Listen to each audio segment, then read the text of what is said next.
You think about the father that's a firefighter, right? Firefighters have very demanding jobs. Oftentimes they're gone weeks at a time, in the station. And in that week, they're doing things that are very important to their community. They are the pillars of the community, heroes, for many. And the question would be, if the father that was a firefighter missed the child's birthday while they were on duty, in the long term, would the child grow up to maybe resent that father because they missed their birthday? Well, I think if the child knew what the father was doing and the father communicated to the child around what their service is or what their role in their community is, and on occasions had that child share in with those activities, brought them to the fire station, let them slide down the pole, had them partake in the community that their father has around other firefighters.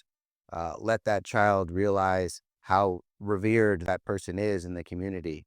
I think the child would grow up thinking their father was a superhero, and I think that the child would absolutely put their father on a pedestal, regardless of whether or not they were there for soccer matches or were there for their graduations or whatever that is. But on the flip side of that, if the circumstances were different, if the father was out clubbing or the father was out doing things that were really selfish, without the child in mind, then certainly I think if the child would have good reason to grow up a little bit resentful of the father. So I think a lot of it comes down to communication, and a lot of it comes down to if you are not present, what are you really doing?